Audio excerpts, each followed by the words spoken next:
চায়ের দোকানে প্রতিদিন ডক্টর ইউনূসকে 10 বার করে নামায় আর উঠায়। এটা বাংলাদেশে চলবে না। দীর্ঘ 17 বছর কি চলেছে আমরা বাংলাদেশের মানুষ দেখেছি। সুতরাং এভাবে চলার কারণেই পালাতে হয়েছে। নতুন করে কেউ যদি চক্রান্ত করতে চান, পালানোর জায়গা পাবেন না। নিজেরা সমাধান খুঁজতে গিয়া সংবিধানে সংশোধন করছি 32 বার, কামের কাম কিছুই হয় নাই। এখন সরকার বলে আবার একটু সংশোধন করা দরকার। এই সরকার যদি যায়, নতুন যারা আসবে তারাও বলবে আবার সংশোধন করা দরকার। সরকার খালি আইসা সংবিধান সংশোধনই করবে। এদেশের মানুষের ভাগ্যের পরিবর্তন হয় নাই, কোনোদিন হবেও না। তবে বলি, যদি ভাগ্যের পরিবর্তন করতে চাও তাহলে সংবিধান সংশোধন নয়, কোরআনকে সংবিধানের জায়গায় বসাও। খোদার কসম করে বলি, এদেশে শান্তি আসতে বাধ্য। আমি আমার সরকার প্রধানকে বলবো, আলহামদুলিল্লাহ 8-9 মাসে আপনার একটা সুনাম আছে বাংলাদেশে। আমরা স্বাধীনতার পর থেকে আলহামদুলিল্লাহ এমন শাসক পাইনি। আপনার সুনাম আছে, সুনামটা ধরে রাখেন, বদনাম হতে দিয়েন না। মনে রাখবেন, আমার এই বাংলাদেশ এত গর্বের বাংলাদেশ। আমি আমার এই বাংলাদেশকে নিয়ে গর্ব করি। এখানে এমন মা আছে যেই মায়ের গর্ভ থেকে শর্ষিনান নিসার উদ্দিন জন্মগ্রহণ করে। এমন মা আছেন যেই মায়ের গর্ভ থেকে এই মুকামিয়ার হাসান সাহেব জন্মগ্রহণ করেন। এমন মা আছেন যেই মায়ের গর্ভের মাধ্যমে কায়েদ সাহেব হুজুর জন্মগ্রহণ করেছিলেন। এমন মা আছেন বাংলাদেশে যে মায়ের গর্ভ থেকে চরমনার ইসহাক রহমতুল্লাহ আলাইহি জন্মগ্রহণ করেছিলেন। এমন মা বাংলাদেশে আছে যেই মায়ের গর্ভ থেকে সৈয়দ ফজলুল করিম কুতুবুল আলম জন্মগ্রহণ করেছেন। এমন মা বাংলাদেশে আছেন যে মায়ের গর্ভ থেকে সদস্য সাহেব হুজুর জন্মগ্রহণ করেছেন। এমন মা বাংলাদেশে আছেন যে মায়ের গর্ভ থেকে হাফিজ হুজুর জন্মগ্রহণ করেছেন। এমন মা বাংলাদেশে আছে যে মায়ের গর্ভ থেকে শাইখুল হাদিস আল্লামা আজিজুল হক জন্মগ্রহণ করেছেন। এমন মা বাংলাদেশে আছেন যে মায়ের গর্ভ থেকে মুফতি ফজলুল হক আমিনী জন্মগ্রহণ করেছেন। এমন মা বাংলাদেশে আছেন যে মায়ের গর্ভ থেকে শাইখুল ইসলাম আল্লামা আহমদ শফি জন্মগ্রহণ করেছেন। এমন মা বাংলাদেশে আছেন যে মায়ের গর্ভ থেকে শাইখুল ইসলাম আল্লামা জুনাইদ বাবু নগরী জন্মগ্রহণ করেছেন। এমন মা বাংলাদেশে আছেন যে মায়ের গর্ভ থেকে আল্লামা মামুনুল হক জন্মগ্রহণ করেছেন। এমন মা বাংলাদেশে আছেন যে মায়ের গর্ভ থেকে বর্তমান পীর সাহেব চরমনাই মুফতি সৈয়দ রেজাউল করিম জন্মগ্রহণ করেছেন। এমন মা বাংলাদেশে আছেন যে মায়ের গর্ভ থেকে বাংলার সিংহ মুফতি সৈয়দ ফয়জুল করিম জন্মগ্রহণ করেছেন। সুতরাং গুটি কয়েক নাস্তিক আর মুরতাদ আর চরিত্রহীন কথা, আমার মা, আমার বোন, আমার চরিত্রের হাজার হাজার ওলিয়া উলিয়াদের মা চলতে পারে না।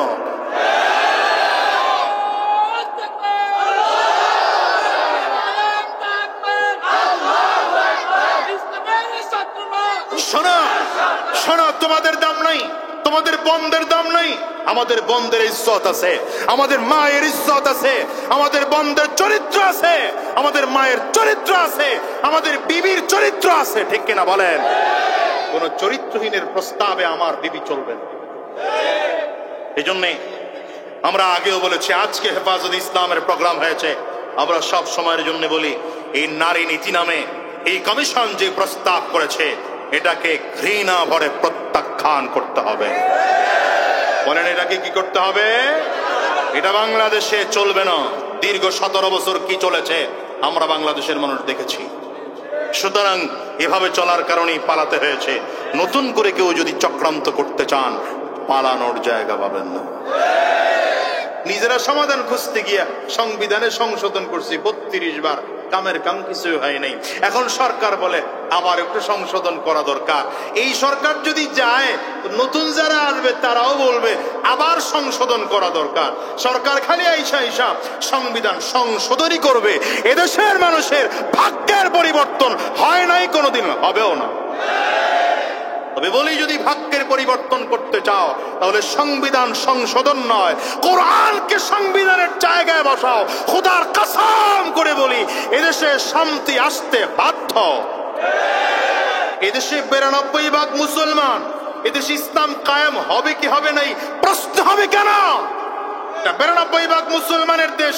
এখানে ইসলাম ছাড়া অন্য কোন আদর্শ থাকতে পারে না, পারে না।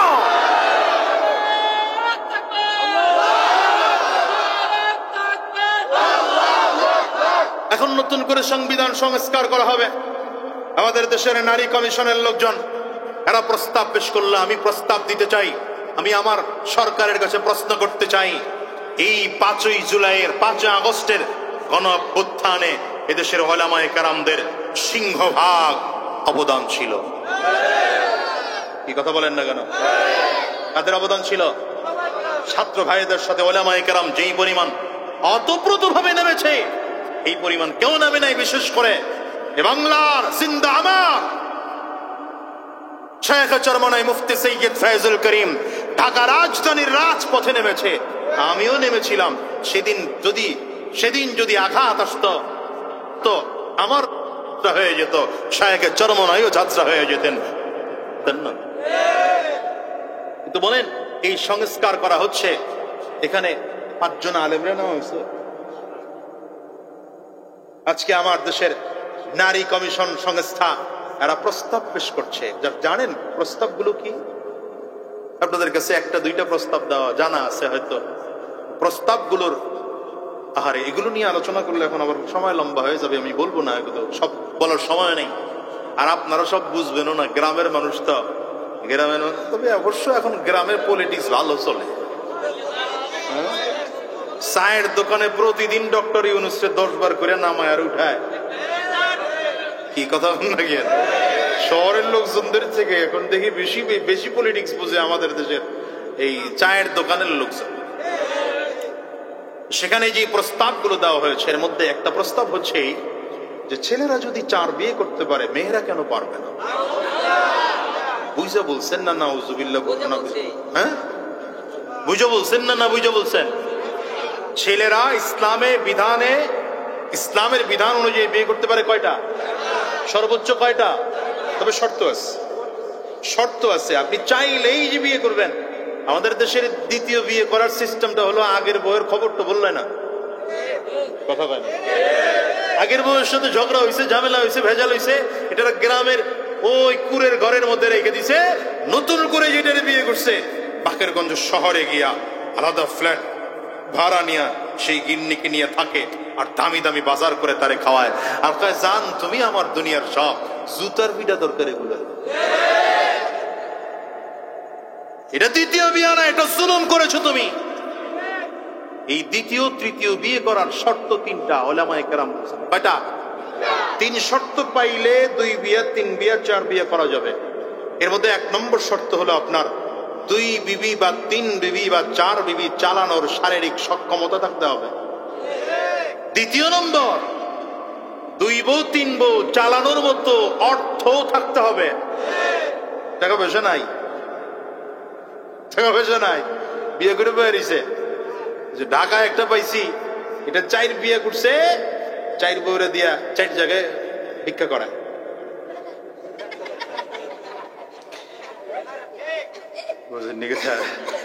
আর উনি বাসায় থাকে, সন্ধ্যার পরে 4 বউ আসা টাকা হিসাব নিকাশ দেয়, কত পাইছে।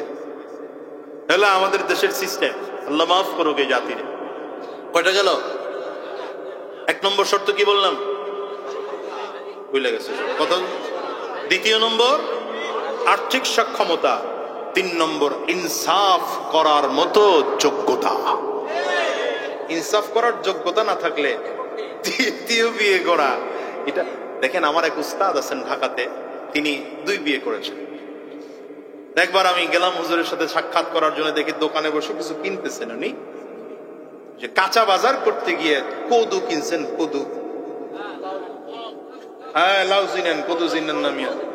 হ্যাঁ, কদু কিনছে। তো কদু কিনে দোকান 2টা কদু কিনে দোকানদারের কয় মাঝখানে লম্বা করে ফাটবে। আরই না, দিগলা বাইলে লম্বা করে ফাটছে। লম্বা করে ফাইটা এইটার অর্ধেক ওইটার অর্ধেক 1 ব্যাগে ঢুকাইছে, আর 2টা অর্ধেক আর 1 ব্যাগে। এইটা দরকার কি ছিল? 2টা লাউ তো একই রকমই, কাছাকাছি। এক পাশে একটা ছোট গেল, আরেক জায়গায় বড় গেল, অসুবিধা না। রে ঝামেলা কি ঝামেলা? বলে আমি যদি আস্তা করে লাউ পাঠাই, একটা আস্ত লাউ পাঠাই, তাইলে আরেক ঘরের লোক মনে করবে মনে হয় ওই ঘরেরটা বড়। আমি যদি 2টা কিনা অর্ধেক পাঠাইলাম, যেন বুঝে যে ওই ঘরেরটাও কেমন, আবার এও জনে বুঝি এই ঘরেরটা কেমন। এটা হচ্ছে ইনসাফ। এই শর্ত থাকলে 2 বিয়ে করা যায়, 3 বিয়ে করা যায়, ইসলামের 4টাও বিয়ে করা যায়। যা হোক, এটা মূল উদ্দেশ্য না। মূল উদ্দেশ্য হলো এখন প্রস্তাব হচ্ছে পুরুষ যদি বিয়ে একাধিক করতে পারে, মহিলা কেন পারবে না? আচ্ছা, আমি আপনাদেরকে বলি, একটা ছোট্ট যুক্তি জিজ্ঞাসা করি, আপনারা উত্তর দিবেন আমাকে। একজন পুরুষ এই বিধান মেনে, শরীয়ী বিধান মেনে 4টা বিয়ে করেছে, কোনো সমস্যা আছে? এই 4 বিবির কাছ থেকে 1 বছরে 4 সন্তান চাইলো স্বামী, কোনো সমস্যা আছে? 4 বিবি 4টা সন্তান দিতে পারবে কি পারবে না? এই 4 সন্তানের বাবার পরিচয়, মায়ের পরিচয়, কোনো ঝামেলা আছে? কথা কয় না। কোনো ঝামেলা আছে? ঝামেলা। কিন্তু যদি বলেন যে এই 1 মহিলা 4 বিয়ে করবে, মহিলা কয় বিয়ে করবে? কথা কয় না। এখন 4 স্বামী বলতেছে আমাকে অন্তত বছর একটা বাচ্চা দিতে। এখন বিয়ে করছি বাচ্চার জন্য, কি কথা কয় না? বিয়ে করার পরে মানুষের প্রথম স্বপ্নই থাকে আমার একটা সন্তান হবে, ভবিষ্যৎ আমার কি বলে বংশধর হবে। 4 স্বামীরে বাচ্চা দিব কখন? হ্যাঁ, 4 স্বামীরে যদি বাচ্চা দিতে হয় তাহলে মিনিমাম কয় বছর লাগবে? তো 4 বছর একটা মানুষ বাঁচেনি, কখন নিমইরা যায় খবর আছে? এরপরে মনে করেন প্রথম বছর যে বাচ্চা দিল, কোন স্বামীর বাচ্চা এটা? এই বাচ্চার বাপ কয় নম্বরটা? কথা পায় না। এখন ধরে নেন যে বললো না এটা প্রথম স্বামীর, বাকি 3টা এই মহিলারা রাখবে না হাত পা ভাঙা পাঠাই দিব? বেটা বড়টা তো বাজার বেশি দেয়, এর লেগে এটার সন্তান দিছস, আমরা কি করছি? কথা বলেন না কেন? ইসলাম এটা আগের থেকেই জানে। আমার আল্লাহ জানে যে এই ঝামেলা হবে, এই মুশকিল হবে। একজন পুরুষ চাইলে 4 জন মেয়েকে রাখতে পারবে, কিন্তু 1 জন মেয়ে 4 পুরুষকে একই সাথে রাখা সম্ভব না। হ্যাঁ, তোমার যদি স্বামীকে পছন্দ না হয় যে স্বামীর সাথে আমার সংসার চলতেছে না, তার জন্য ঝামেলা, তার সাথে আমার পরিবার মিলে না, তার সাথে আমার সামাজিকতা মিলে না, তার সাথে কোনোভাবেই আমার মিলে না, তুমি স্বামীকে প্রস্তাব দাও, সে তোমাকে তালাক দিয়ে দিক, ইদ্যত সেটা অন্য কোথাও বিয়ে করে নাও। কি কথা বলেন না কেন? তাহলে এটা ইসলাম সম্মত না ইসলাম বহির্ভূত? এই যে নারীরা প্রস্তাব দিল পুরুষরা 4 বিয়ে করলে মহিলাও 4 বিয়ে করবে, ইসলাম সম্মত না ইসলাম বহির্ভূত? কোরআনের পক্ষের কথা না কোরআনের বিরুদ্ধের কথা? 2 নম্বর প্রস্তাব দিছে তারা। প্রস্তাব হলো পুরুষরা বাবার সম্পত্তি অর্ধেক আগে বলে ডবল পায়, নারীরা অর্ধেক পায়। কেন হবে? মানে নারীরা যা পায় পুরুষরা তার দ্বিগুণ পায়, পুরুষরা যা পায় নারীরা তার অর্ধেক পায়। এটা কেন হবে? ইসলাম এখানে বৈষম্য করেছে, সুতরাং এই বৈষম্যের জায়গা সমান করে দিতে হবে। কারণ নারী আর পুরুষের সমান অধিকার। কি অধিকার? এখানে সহজ কথা বুঝবেন, আপনাদের মনেও প্রশ্ন জাগতে পারে যে আসলেও তো হুজুর এই সম্পদটা অর্ধেক করে দেওয়া লাগলো কেন? সমান সমান করলে হতো না? হ্যাঁ, চিন্তা করা ভুল না। যদি প্রশ্ন খোঁজার জন্য চিন্তা করে করতে পারে, সমস্যা না। তো বুঝতে হবে বিষয়টা। মনে রাখবেন, আল্লাহর কোরআনের কোন বিধান হিকমতের বাহিরে না। কিসের বাহিরে না? হিকমতের বাহিরে না, যুক্তির বাহিরে না। এখন আমি কেন বুঝি না? আমার বুদ্ধি কম। আমি কেন বুঝি না? আমার বুদ্ধি কম। অবশ্যই এর মধ্যে কোনো যুক্তি আছে। যুক্তি কি? এটা মুখস্থ রাখবেন। এই কথাটা মুখস্থ রাখবেন, মনে থাকবে? হ্যাঁ, মুখস্থ করেন। কথা হচ্ছে, একজন পুরুষকে আল্লাহ তাআলা 6টা দায়িত্ব দিয়ে জমিনে পাঠিয়েছে। কয়টা? এই জোরে বলেন, কয়টা? একজন মহিলাকে আল্লাহ তাআলা 5টা দায়িত্ব দিয়ে পাঠিয়েছে। কয়টা? পুরুষের কয়টা? হাত উঁচা করে এখন মনে থাকবে না তো? কয়টা? সবাই উঁচা করে নাই, দেখছেন? ভালো করে উঁচা করে এখন। ওই যে মুরব্বী একজন আব্বাজান, হ্যাঁ তুলে নাই। পুরুষকে কয়টা দায়িত্ব দিয়ে পাঠিয়েছেন? মহিলাকে কয় দায়িত্ব দিয়ে পাঠিয়েছেন? এটা মুখস্থ করবেন, বাসায় গিয়ে বিবির সাথে এটা তাকরার করবেন। ও তাকরার বুঝেন নাই, মানে এটা আলোচনা করবেন। পুরুষের দায়িত্ব হলো 6টা। তার অধীনস্থ যারা আছে, একজন পুরুষের অধীনস্থ, অধীনস্থ কারা এটা আবার ভিন্ন আলোচনা, শুধু টাচ দিয়ে যায়। একজন পুরুষের অধীনস্থ তার স্ত্রী, অধীনস্থ তার সন্তান, ছেলে মেয়ে, এমনকি বাবা মা একজন পুরুষের অধীনস্থ হতে পারে, ভাই বোন একজন পুরুষের অধীনস্থ হতে পারে, কর্মচারী একজন পুরুষের অধীনস্থ। এভাবে করে যিনি পরিবারের প্রধান, পরিবারের সব সদস্য তার অধীনস্থ, যিনি এই গ্রামের প্রধান, এই গ্রামের সকল মানুষ তার অধীনস্থ, যিনি ওয়ার্ডের প্রধান, মেম্বার সাহেব আসেনি কই? মেম্বার সাহেব, এই ওয়ার্ডের মেম্বার সাহেব কই? দাওয়াত দেন নাই মেম্বার সাহেব রে?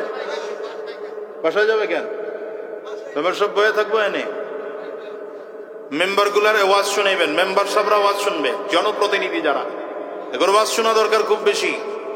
আপনারা 50 জন মানুষ ওয়াজ শুনলে যা ফায়দা, একজন মেম্বার দিনদার হইলে তার থেকে ফায়দা বেশি।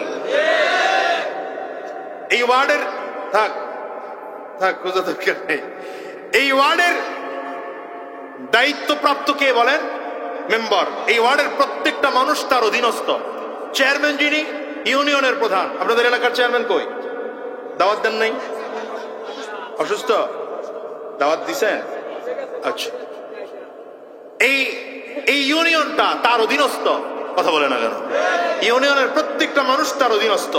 এই উপজেলার যিনি উপজেলা চেয়ারম্যান, এই পুরো উপজেলাটা তার অধীনস্থ। যিনি এলাকার এমপি, পুরো আসনটা তার অধীনস্থ। যিনি বাংলাদেশের প্রধানমন্ত্রী, এখন প্রধান উপদেষ্টা, গোটা দেশের মানুষ তার অধীনস্থ। একজন পুরুষের প্রথম কাজ, ওই যে বললাম 6টা, অধীনস্থ যারা আছে, একজন পুরুষের অধীনস্থ যারা আছে, যে পরিবারের প্রধান হলে আপনার অধীনস্থ কারা এখন বুঝে নেন। অধীনস্থদের 6টা বিষয়ে নিশ্চয়তা প্রদান করা একজন পুরুষের দায়িত্ব। 1 নম্বর, খাদ্যের ব্যবস্থা করা। বলেন কিসের ব্যবস্থা করা? 2 নম্বর, পোশাকের ব্যবস্থা করা, বস্ত্রের ব্যবস্থা করা। 3 নম্বর, বাসস্থানের ব্যবস্থা করা। 4 নম্বর, চিকিৎসার ব্যবস্থা করা। 5 নম্বর, শিক্ষার ব্যবস্থা করা। 6 নম্বর, নিরাপত্তার ব্যবস্থা করা। বলেন কয়টা? 1 নম্বর, ওয়াজ বুঝো না, বুঝার লোক নাই। বলেন 1 নম্বর খাদ্য, 2 নম্বর বস্ত্র পোশাক, 3 নম্বর বাসস্থান, 4 নম্বর চিকিৎসা, 5 নম্বর শিক্ষা, 6 নম্বর নিরাপত্তা। এই 6টা দায়িত্ব কে পালন করবে? পুরুষ। পুরুষ, সে বাবা হোক, সে ভাই হোক, সে নেতা হোক, যা হোক, অধীনস্থদের ক্ষেত্রে। একজন মহিলার দায়িত্ব 5টা। বলেন মহিলার দায়িত্ব কয়টা? এই ওয়াজ শুনতে আপনারা অভ্যস্ত না, আমি বুঝতেছি আপনাদের অ্যাটিটিউড দেখা। হ্যাঁ, হয়ে যাবে ইনশাআল্লাহ। একজন মহিলার প্রথম দায়িত্ব হচ্ছে, এখানে সব বয়সী মানুষ আছে, ইশারায় বুঝে নিবেন। একজন মহিলার প্রথম দায়িত্ব হলো সিজনাল অসুস্থ হওয়া। কি বোঝাতে চাইছি? যারা বুঝার বুঝে নিবেন। 2 নম্বর, একজন মহিলার 2 নম্বর দায়িত্ব হলো সন্তান গর্ভে ধারণ করা। 3 নম্বর দায়িত্ব সন্তান জন্ম দেওয়া। 4 নম্বর দায়িত্ব সন্তান লালন পালন করা। 5 নম্বর দায়িত্ব স্বামী এবং নিজ সংসারের দেখাশোনা করা।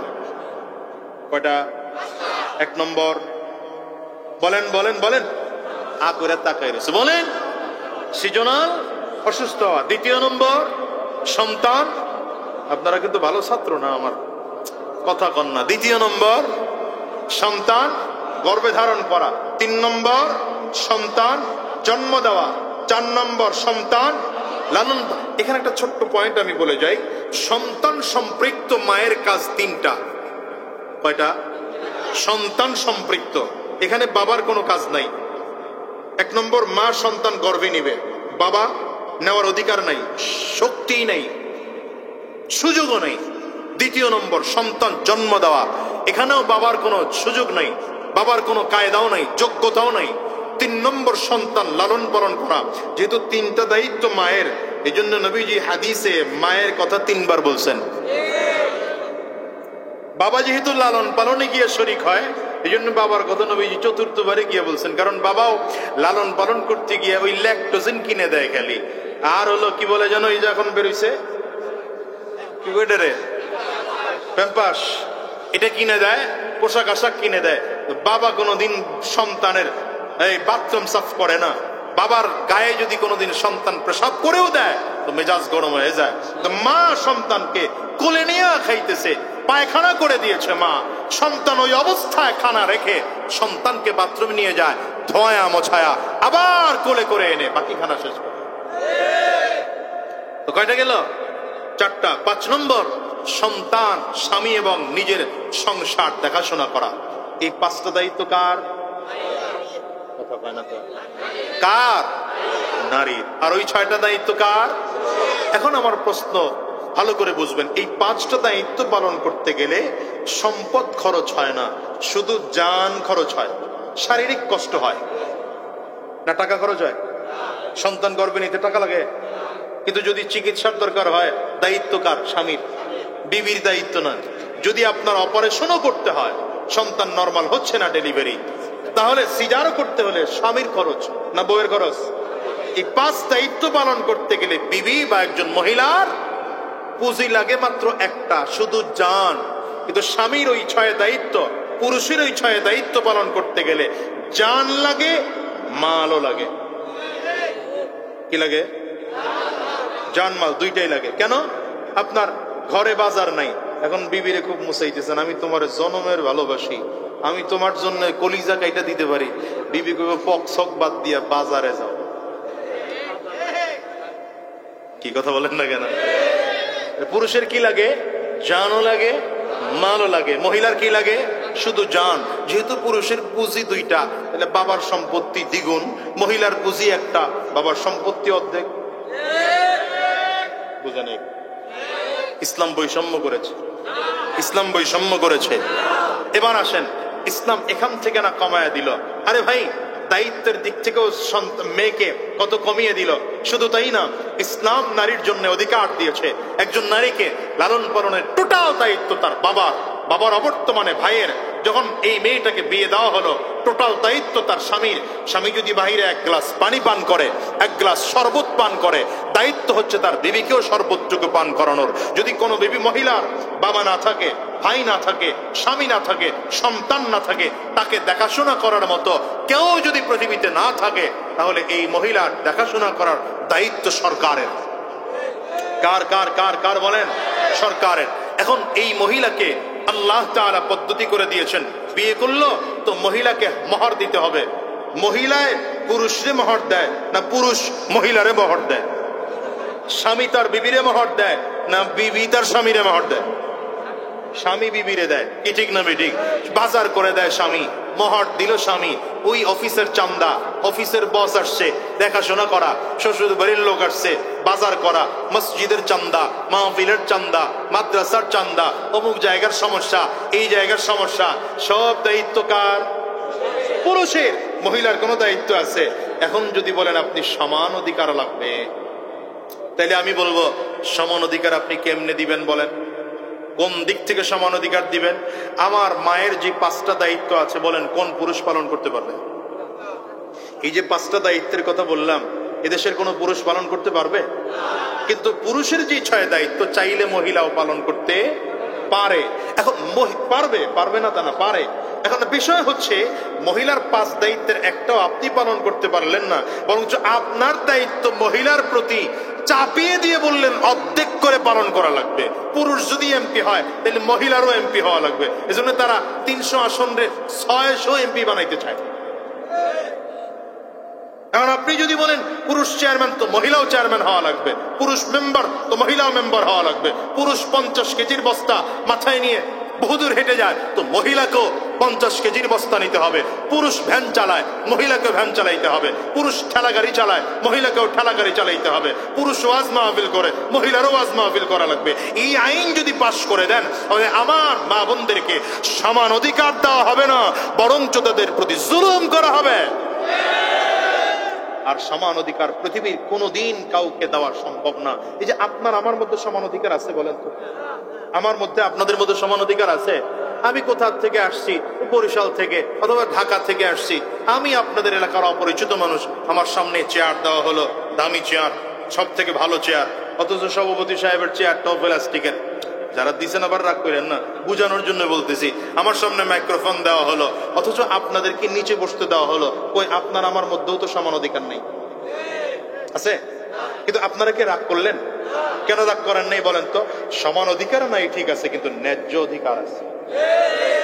যদি কেউ এসে বলে জানি আমরা এলাকার মাতব্বর মানুষ, এলাকার ভদ্র সভ্য মানুষ, এলাকায় আমাদের সম্মান আছে, আমরা না, কারণ হচ্ছে এখানে যদিও সমান অধিকার নেই কিন্তু ন্যায্য অধিকার আছে। ন্যায্য অধিকার কি? যিনি আলোচনা করবেন তাকে একটা চেয়ারে বসতে হবে, তার জন্য মাইক্রোফোন লাগবে, তাকে একটু উঁচু জায়গায় বসতে হবে। যিনি শ্রোতা তারা নিচে বসবে, এটাই স্বাভাবিক। এখানে যদিও সমান অধিকার নেই কিন্তু ন্যায্য অধিকার আছে। এই জন্য কারো প্রতি কেউ ক্ষিপ্ত না।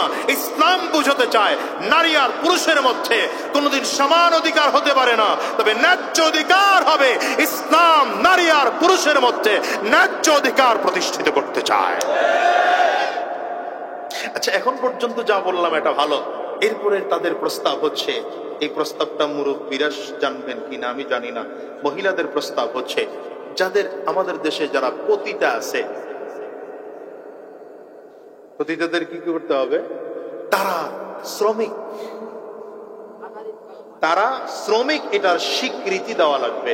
নাউজুবিল্লাহ যারা বলেন নাই প্যাকেট করে ধুয়ে দেন, আগামী বছর নাউজুবিল্লাহ বললেন আর কি।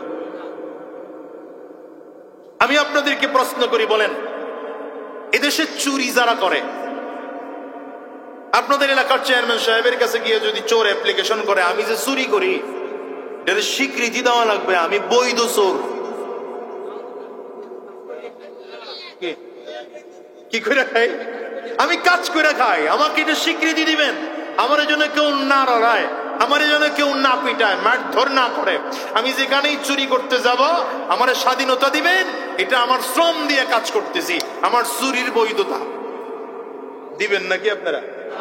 একজন মানুষ ডাকাতি করছে, ডাকাত যদি এসে আপনার কাছে বৈধতার লাইসেন্স চায়, পারমিশন চায়, দিবেন? কথা কয় না তো এরা, দিবেন? আপনি চুরির লাইসেন্স দিচ্ছেন না, ডাকাতির লাইসেন্স দিচ্ছেন না, আবৃত্তির লাইসেন্স কি করে এদেশে দেওয়া হয়? এই প্রস্তাব রাখে কি করে? এটা 92% মুসলমানের দেশ। কি কথা বলেন না কেন? এই দেশে এমন ঘৃণ্য প্রস্তাব দেখানোর সাহস হয় কি করে? আমি আমার সরকার প্রধানকে বলবো, আলহামদুলিল্লাহ 8-9 মাসে আপনার একটা সুনাম আছে বাংলাদেশে। আমরা স্বাধীনতার পর থেকে আলহামদুলিল্লাহ এমন শাসক পাইনি, আপনার সুনাম আছে, সুনামটা ধরে রাখেন, বদনাম হতে দিয়েন না। মনে রাখবেন, আমার এই বাংলাদেশ, আমার এই বাংলাদেশ এত গর্বের বাংলাদেশ। আমি আমার এই বাংলাদেশকে নিয়ে গর্ব করি। এখানে এমন মা আছে যেই মায়ের গর্ভ থেকে শর্ষিনান নিসার উদ্দিন জন্মগ্রহণ করে। এমন মা আছেন যেই মায়ের গর্ভ থেকে এই মুকামিয়ার হাসান সাহেব জন্মগ্রহণ করেন। এমন মা আছেন যে মায়ের গর্ভের মাধ্যমে কায়েদ সাহেব হুজুর জন্মগ্রহণ করেছিলেন। এমন মা আছেন বাংলাদেশে যে মায়ের গর্ভ থেকে চরমনার ইসহাক রহমতুল্লাহ আলাইহি জন্মগ্রহণ করেছিলেন। এমন মা বাংলাদেশে আছে যেই মায়ের গর্ভ থেকে সৈয়দ ফজলুল করিম কুতুবুল আলম জন্মগ্রহণ করেছেন। এমন মা বাংলাদেশে আছেন যে মায়ের গর্ভ থেকে সদস্য হুজুর জন্মগ্রহণ করেছেন। এমন মা বাংলাদেশে আছেন যে মায়ের গর্ভ থেকে হাফিজ হুজুর জন্মগ্রহণ করেছেন। এমন মা বাংলাদেশে আছে যে মায়ের গর্ভ থেকে শাইখুল হাদিস আল্লামা আজিজুল হক জন্মগ্রহণ করেছেন। এমন মা বাংলাদেশে আছেন যে মায়ের গর্ভ থেকে মুফতি ফজলুল হক আমিনী জন্মগ্রহণ করেছেন। এমন মা বাংলাদেশে আছেন যে মায়ের গর্ভ থেকে শাইখুল ইসলাম আল্লামা আহমদ শফি জন্মগ্রহণ করেছেন। এমন মা বাংলাদেশে আছেন যে মায়ের গর্ভ থেকে শাইখুল ইসলাম আল্লামা জুনাইদ বাবু নগরী জন্মগ্রহণ করেছেন। এমন মা বাংলাদেশে আছেন যে মায়ের গর্ভ থেকে আল্লামা মামুনুল হক জন্মগ্রহণ করেছেন। এমন মা বাংলাদেশে আছেন যে মায়ের গর্ভ থেকে বর্তমান পীর সাহেব চরমনাই মুফতি সৈয়দ রেজাউল করিম জন্মগ্রহণ করেছেন। এমন মা বাংলাদেশে আছেন যে মায়ের গর্ভ থেকে বাংলার সিংহ মুফতি সৈয়দ ফয়জুল করিম জন্মগ্রহণ করেছেন। সুতরাং কোটি কয়েক নাস্তিক আর মুরতাদ আর চরিত্রহীন কথা, আমার মা, আমার বোন, আমার চরিত্রের হাজার হাজার ওলিয়া উলিয়াদের মা চলতে পারে না।